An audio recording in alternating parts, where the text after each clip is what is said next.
Alright, welcome back ladies and gentlemen to the Chupacabra's Lair. I'm your host, Larry the Chupacabra, and we're back to check out another indie title. This one is called Endless Burst. It's a bit of a boss rushing, bullet hell shooting, roguelike game that is trying to mix and match and experiment a little bit with the bullet hell genre. And this is a game by Neon Squid Games. It's out for $10 on Steam, and we're going to check it out here today. It's interesting, let's just put it that way. So let's jump into this random neon portal like we're going into Tron, and every level kind of feels like you're in some sort of reboot dimension, like that old show made by a Canadian company. And your goal is to just avoid all of the bullets in here, I mean it's a bullet hell game, and kill these critters. Now, one of the myriad of classes that you can start out with right now is this class known as the Tempest. And basically, with this class, I don't really have, like, shots that I can shoot at people. I have to, like, float near them so that my electro-jism shoots out and gives them the gift of murder. Sweet, succulent murder, which is a little bit harder than it looks. Because, well, this is a bullet hell. There's literally bullets everywhere. God, it's a hellish, bullety mess. And this is essentially the gameplay. You run around, or at least I've been running around, trying to find a way to unlock some of the, well, bullet hell ships that I would be expecting in order to, you know, murder things in a more dynamic, sort of tactful way. Because, I don't know, following people around like the world's most bizarre digital stalker wasn't exactly how I thought I would be starting out this game. Now, my other ability that I have as Tempest is I can shoot out like a nullification zone, which will erase some of the critters, well, not the critters themselves, but some of the shots around me, so that I can have like a last-ditch effort shield. Which isn't that bad, and that's something that I've seen in a number of other bullet hell games. But the trouble with Endless Burst is it doesn't really have a particular character. It's like it's kind of grabbing at a number of different genre components or tropes, and it doesn't, like, this is feeling like I'm wandering around the Binding of Isaac right now. Like, this is the boss room that I have to unlock by getting keys from what I would term as mini-bosses.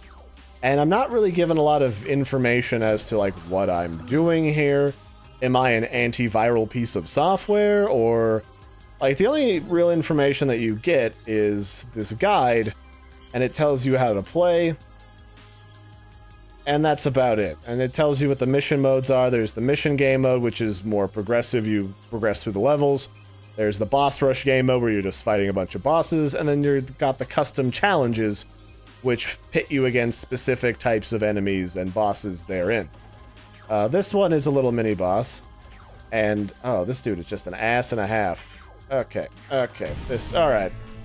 So, one of the big problems with this game is that, my god, does it just ramp up randomly before I really feel like I've gotten anywhere, and then I'm just screwed. Like, I get murdered straight up. Now, you do get credits every time you go into a match, and they give you the ability to slowly upgrade your, I don't know, biohazard ship. It kind of looks like a biohazard symbol. It lets you slowly upgrade your ship, and I'm still trying to figure out. So you just have to play the missions to unlock more of these other ships. Trouble is, if you get stuck with a ship to start out with in any bullet hell game that you're not very good with, and you can't just unlock it by, you know, getting points to unlock like a general purpose, like everyone's good at this ship, then it's a real knuckle drag to try and upgrade it. It really is. So what do I want to do here? Let's increase my damage. I've got like 7 grand, so let's increase special tier, special recharge can go up. Let's do, oh, I want to bump that reach up as far as it'll go. Let's knock up our recovery and our size, and that'll probably be good. I don't... It's hard to tell if I'm really upgraded because it doesn't necessarily show it right here in my Tempest, because I've just got this giant cloud of murder. And it's kind of an ambiguous cloud of murder.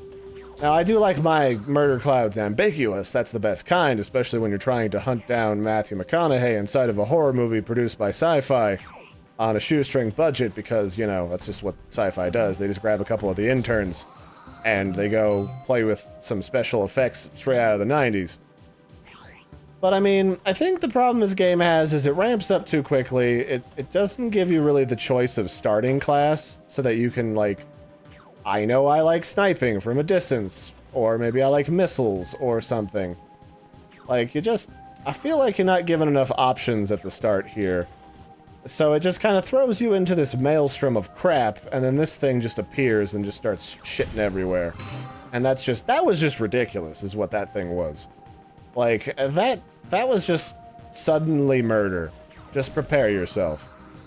I wouldn't mind it, too, for the $10 that this game is asking to get some kind of vague story, like you're an antiviral program, you gotta find the stuff. And there I found, like, a random chest, so if I pass over it with one of the level keys, I get free stuff, which encourages you to find things in the level, but, like, I mean, besides money, which you get everywhere, I don't necessarily know that there's a lot of reasons to do full completion of a level if you don't absolutely have to. Because it's got that roguelike feel, like you're wandering around in an older Zelda game, but you don't really get anything. Because you can't upgrade immediately in this game. You have to get out of the level and then go upgrade. So you can't just get that last-ditch upgrade to beat a boss, or like to make your run a little bit easier like you would in, say, Binding of Isaac, where you get just a stacking cacophony of different weapons and abilities that make your life either easier or nightmarish, depending on how they interact with one another. So, I mean, I think this game just lacks character. I think that's the biggest thing. Most bullet hell shooters, no matter how good they are, they're all probably the most generic thing you've ever seen on the planet. And I mean, that's not a bad thing. Like, that's just bullet hell syndrome. Now, what differentiates them really great is the fact that they have these bizarre artworks and characters to them. Like, I remember playing one where you were literally a Japanese samurai just crapping your body parts. You're just a floating severed head. And you're literally just sneezing your body parts on, like, would-be passersby. Like, that's how you killed people. It's how you shoot things out of the sky. And it made absolutely no sense. The translation was awful. Because it's just like, the samurai came to America to stop them from the other evil samurai. Except he is the evil samurai. Also cows and bacon. That's about all I got out of it, honestly. And that's fine, because it's crazy, because it's a floating samurai head literally killing you with its body parts. Which is crazy. So, yeah. I guess I have the only key I need, so I guess I can go die to the boss? Maybe. I actually haven't gotten this far in a level before. I usually don't have quite this much health at the end, so let's see what happens when I go in here. Do I get the bacon? Do I get the good touch? Oh, okay. So you just, like, enter the portal with space. Got it. Yeah, do you see what I mean? Like, none of the other enemies prepare me to fight this thing. Like, none of the other mechanics. This isn't even that well telegraphed. Like, stuff just starts coming out of this guy. And it's the same shit as the rest of the enemies. It's just that he's different shaped and he's spinning or something. I don't know. It just lacks that character. It's just missing that oomph to really make this worth $10 to me. It just doesn't have that right now, which is unfortunate. Because I do enjoy a good bullet hell game. I do enjoy finding random power-ups and finding random abilities and unlocking crazy classes that have just bizarre murder abilities. Like, all that stuff's great. Oh hey, I just unlocked a new ship. Let's, for the love of everything that's sweet and tasty, try this out.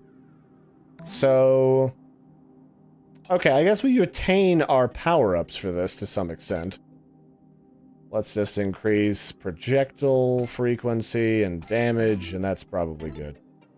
So what do we got? Okay, we got like a wave shooter. All right, I like that. See, I think what would help this game a lot right off the bat is if you could let me pick between my classes to start with, because the Tempest is not a character that I liked all that much. Oh, look at that. Oh, that's cool. All right, let's try this. This might be awesome, or it might be terrible, but yeah, letting you pick the type of ship you start out with, that's the type of choice that people really need to enjoy a game. Like, otherwise, you're just kind of SOL right off the bat. So, I can't really do much with it. Oh, good grief. I can't really catch these guys with this either. What might be nice is just a whole host of abilities that each guy has, because just a couple of abilities I don't think is doing it, really. Not really. Because this is actually even harder than the Tempest. Trying to avoid getting shot in the face while also killing things is unique. I guess just hold down the button, Larry. You're overthinking this. This is a bullet hell shooter. Just shoot down. If I blanket the room and murder, then they can't escape. That's the Freddy Krueger method. So this is Endless Burst by Neon Squid Games. It's not terrible, but it feels like it's just missing a lot of its refinement. It's passable. I wouldn't say necessarily that it's a $10 game. This is like a $2 to $5 game right now to me, if that. I mean, there's just a lot of basic variety in here. All the enemies basically feel the same, even the bosses. Like, that boss was stupid easy now that I have, like, a different class that I can play. So, that's it for this one, ladies and gentlemen. I've been your host, Larry the Chupacabra, taking a look at Endless Burst by Neon Squid Games. Check it out for yourself. It's $10. I'd buy it on a sale, if I'm honest. Like, it's okay, but it doesn't wow me. It's not wowing me, really. And frankly, all the enemies seem to have way more detail in their character creation than my character, and I'm the main character. I'm the hero of this story, not Leonard Nimoy. Oh, okay, so that wave will literally clear an entire level. That is redonkulous. But alright, I could take that. So, have a good one, everybody, and toodaloo. Be sure to do the likey, subscribe-y thing.